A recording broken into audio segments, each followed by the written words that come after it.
नमस्कार। इस समय हमारे साथ मौजूद है जगला कृष्णम, तेलंगाना से इस समय मौजूद है। जंतर मंतर पर इन लोग का प्रोटेस्ट चल रहा है। ओबीसी को आरक्षण की मांग हो रही है। संसद के अंदर जो लोकसभा के चुनाव आने वाला है, तमाम जो अलग अलग कैटेगरी है, 50% का आरक्षण है, उसमें तमाम जातियों को जाति के आधार पर सीटें आरक्षित होती हैं।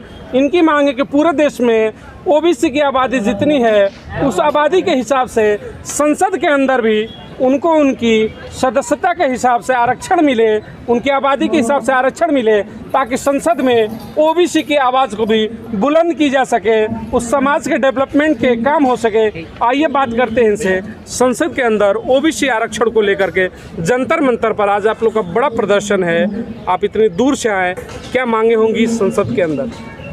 हम तेलंगाना से आए। मेरा नाम जकुला वंशी कृष्णा।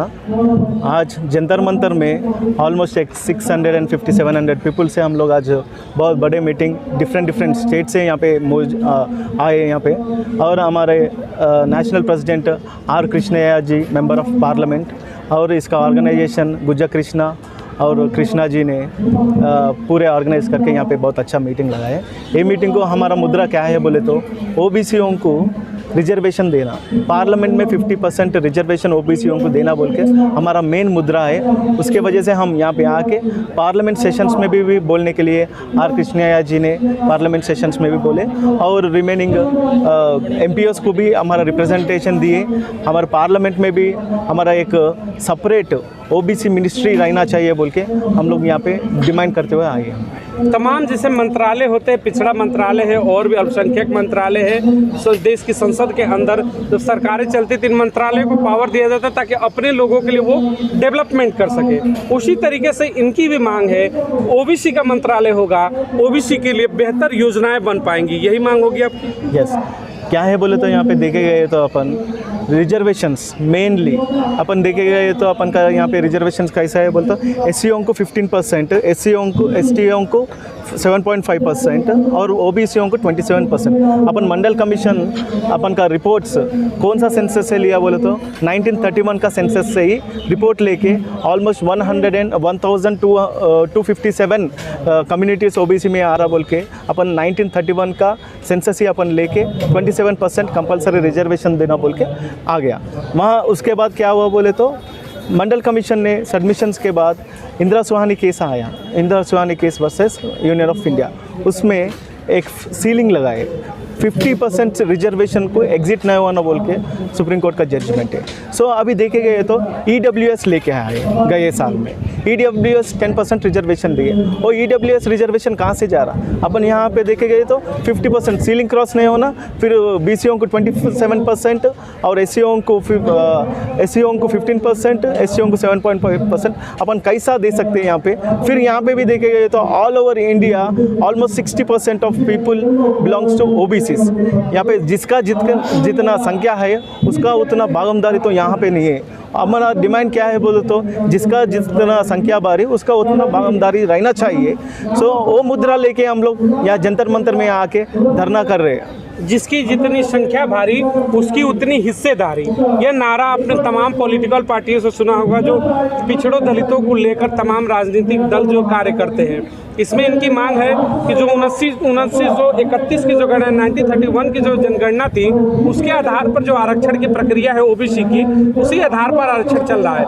जो तत्कालीन अभी जनगणना होनी थी, हालांकि समय पूरा हो चुका है, जब भी गवर्नमेंट कराई 11 वर्ष पूरे हो चुके हैं, उस जनगणना के आधार पर जो ओबीसी की संख्या निकल कर आएगी, उस आधार पर संसद के अंदर भी इनको रिजर्वेशन चाहिए। नई जनगणना होगी जो होने वाली है, 11 साल हो चुके हैं, उसमें जब ओबीसी की जो संख्या निकल कर आएगी, उस आधार पर ओबीसी को संसद के अंदर आरक्षण की सीटें भी बढ़नी चाहिए। यस, ओबीसी का भी सीटेस बढ़ना चाहिए। यहाँ पे देखे गए तो अपन को 102nd अमेंडमेंट है अपन का कॉन्स्टिट्यूशन अमेंडमेंट, और अमेंडमेंट में क्या है बोल तो प्रेसिडेंट को राइट्स था क्या ओबीसी का सेंसस निकालने के लिए। ओबीसी का 102 अपन को अमेंडमेंट एक्ट आया। सो वो एक्ट में क्लियरली बोल रहे कि president can take the census of the population, caste wise census. मगर बाद में 105th अमेंडमेंट आया लास्ट ईयर, उसमें क्लियरली बोले एक स्टेट में उन्होंने ओसी रहेगा और दूसरे स्टेट में गए तो ओबीसी रहेगा और दूसरे में उन्होंने एससी एसटी के अंदर आ जाएगा। जयकुलम कृष्णन जी, जैसे आपने कहा कि रिजर्वेशन चाह रहे हैं आप जाति के आधार पे, इससे आपको नहीं लगता है कि लोकतंत्र में जातिवाद को बढ़ावा मिलेगा? नहीं, पिछले इतने साल से अपन हज़ारों साल से ये पूरे क्या है बोले तो फार्मर्स देखो आप, अपन का कैसा रहता बोलते हाथ से काम करने वाले पूरे एससी एसटी बीसी ये बोले एक काम क्या करता, फार्मिंग करता, एक दूध बेचता और एक गए तो उन्हें कपड़ा धोता और एक गए तो अपन का फुटवेयर स्टिचिंग करता। ऐसा बहुत सालों से हज़ारों सालों से वो लोग फॉलो हो रहे, मगर उसका खेत देखे तो उसको खेत नहीं रहता, कुछ भी नहीं रहता। बिफोर इंडिपेंडेंस उन्होंने वैसे चे, आफ्टर इंडिपेंडेंस भी वैसे चे। सो अपन को थोड़ा रिजर्वेशंस दे दिए तो, अपन को एजुकेशन में रिजर्वेशन दे दिए तो वो लोग भी अपलिफ्टमेंट रहता। अपलिफ्टमेंट के लिए अपन रिजर्वेशन के थारे हम लोग फाइट कर रहे हैं। आप चाह रहे कुछ ज़मीनी स्तर पे उसका विकास हो तो उसका जो है पॉलिटिकल रिजर्वेशन जरूरी है। ये पॉलिटिकल रिजर्वेशन किस लिए बोले तो अपन देखे गए तो यहाँ पे पॉलिटिकली कम्प्लीटली ऑलमोस्ट कैसा चल रहा बोलते तो पॉलिटिक्स भी यहाँ पे एक बिजनेस का जैसा चल रहा। एक एमएलए क्या करता बोलते एक 4 करोड़ रुपए खर्च करता, एक एमपी एक 2-3 करोड़ रुपए खर्च करते, मगर कॉमन पब्लिक ग्राउंड लेवल से किसको पता रहता कैसा है उसका समाज को चेंज करना बोलते, ग्राउंड लेवल से उसको मालूम पड़ना चाहिए उसका समाज में क्या चल रहा बोल के, वो लोग प्रॉपरली जस्टिस कर सकते। मगर यहाँ पे गए देखे गए तो पैसे लगा के चुनाव में लड़ रहे, पैसे लगा के जीत रहे, बाद में वो लोग को देख रहे क्या बोले तो पब्लिक को नहीं देख रहे। मेरा मुद्रा है कि हमारे को भी रिजर्वेशन के तरह हमारे को भी दे, हम लोग भी बताएंगे। हमारा तो ऑलरेडी यूनिटी है, हमारा संख्या है, उसके हिसाब से हमारे को सीटा तो भी दिए तो हम लोग डेवलप कर लेते हैं बोल के। हमारा आपके अनुसार कितनी संख्या है आपके पीछे खड़ी? यहाँ पे ऑल ओवर इंडिया में 27% बोल के अपन को 1931 सेंसस के उसके मुद्रा में, और जब क्या है बोल तो 53% था, उसमें से ओबीसीओं को 27% रिजर्वेशन का बोल के सीलिंग अपन को लगाए। अपन का यहाँ पे देखे गए तो जब से अब तक देखे गए तो अभी पॉपुलेशन तो बढ़ गया ना, पॉपुलेशन बढ़ गया, इसके accordingly all over India around 60% of OBC will be there. और 60% ओबीसी में से अपन का पार्लियामेंट में कितना है, असेंबली डिफरेंट स्टेट का असेंबलीज में कितना है, और कितने लोग अभी तक थोड़े कैस्टेस है वो लोग अभी तक पार्लियामेंट के अंदर में नहीं गए, पार्लियामेंट देखे भी नहीं, विजिट भी नहीं करे, वैसा है वो लोग को भी अपन अपलिफ्टमेंट करना चाहिए। सो वो लोग को अपन एक चांस दे दिए तो वो कम्युनिटी भी डेवलप होगा और ग्राउंड लेवल वो लोग को पता है क्या प्रॉब्लम चल रहा बोल के। सो वो लोग को अपन रिजर्वेशंस का ये रिजर्वेशन दे दिए तो अभी अपन का कंट्री भी बहुत अच्छा डेवलप होता बोल के हमारा। हमारे हम बात करें प्रधानमंत्री नरेंद्र मोदी की, अक्सर वो ओबीसी को लेकर और पिछड़ों को लेकर मंचों से बात करते हैं उनके डेवलपमेंट की, कि कैसे उनको आगे देश के मुख्य धारे में लेकर आया जाए। तो आप जंतर मंतर पर है, चंद कदमों पर संसद है, क्या मैसेज देना चाहेंगे मिस्टर प्राइम मिनिस्टर मोदी को? हम लोग प्राइम मिनिस्टर मोदी को एक बोलना चाहते हैं कि यहाँ पे 50% रिजर्वेशन का सीलिंग है ना, वो सीलिंग को हटाइए। और सीलिंग को हटाए तो भी किस लिए बोले तो EWS लेके ओके, ओसीस में भी बहुत सारे economically backward, educational and socially वो बैकवर्ड है, डेफिनेटली वो लोग को भी चाहिए, लेके आए, मगर परसेंटेज सीलिंग लगाए ना, वो सीलिंग हटाए तो सबको मिलेगा। वो फल क्या है बोलते सबको मिलेगा, एटलीस्ट तो भी करना।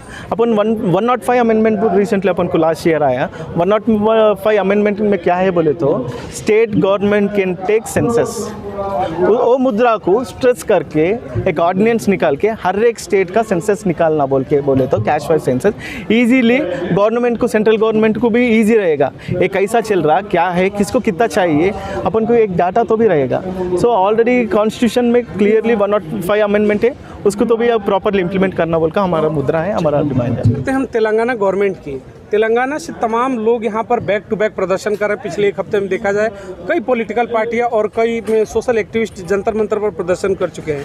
क्या तेलंगाना में इस समय की मौजूदा स्थिति क्या है राजनीति को लेकर के?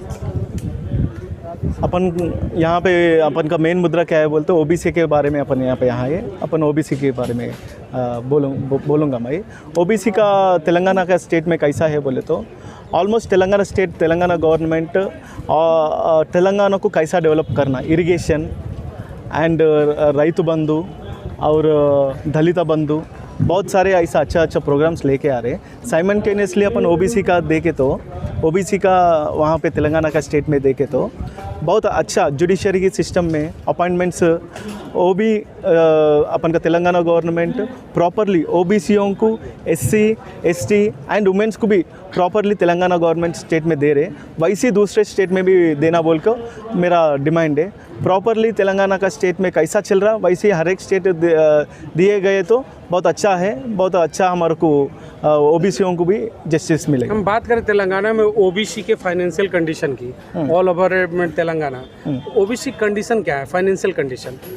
ओबीसी कंडीशन तो ऑल ओवर इंडिया में एक ही जैसा ही है। No, I am talking about Telangana. Telangana state में देखे गए तो few communities very well settled है, रिमेनिंग कम्युनिटीज़ को गवर्नमेंट भी क्या कर रहा बोलते अपलिफ्टमेंट के लिए लोन्स वो पूरा दे रहा तेलंगाना स्टेट में, वैसे दूसरा स्टेट में भी देखे गए तो बहुत अच्छा रहेगा बोल के मेरा ओपिनियन है। स्टेट गवर्नमेंट फाइनेंशियल मदद करती है कि ओबीसी को वहाँ पे तेलंगाना में? या सब्सिडी लोन्स वो पूरा देते हैं। अगर अपन को सेंट्रल गवर्नमेंट भी अपन को सब्सिडी लोन्स दे रहे हैं ना, वैसे ही स्टेट गवर्नमेंट भी दे रहे हैं हमारा। फाइनली तेलंगाना में ओबीसी को हर चीज़ से बेहतर स्थितियाँ और राज्यों की तुलना में कंपेरेटिवली तेलंगाना बहुत अच्छा है। तो हाँ, तो कंपेरेटिवली किस लिए बोले तो हर एक नॉमिनेटेड थिंग पे गवर्नमेंट्स में भी तेलंगाना इंकरेज करते एससी एसटी बीसी माइनॉरिटियों को एंड वुमेन्स को भी साइमल्टेनियसली बहुत अच्छा encourage. What about education? Education में भी अपन को स्कॉलरशिप्स मिल रहे तेलंगाना स्टेट में एजुकेशन के, ओबीसी एससी एसटी को माइनॉरिटीज़ को भी वहाँ पे स्कॉलरशिप मिल रही है। अपन का बीटेक कॉलेजेस में भी डॉक्टर के लिए भी फोर्स सरकार की तरफ से ओबीसी समाज के लिए कोई योजना देख रहे तेलंगाना स्टेट में। हम लोग डिमांड कर रहे तेलंगाना स्टेट से भी थोड़ा ओबीसीओं के लिए भी थोड़ा और कुछ बढ़िया योजना लेके आए तो अपलिफ्टमेंट हमारे को भी होगा बोल के हमारा। Thank you.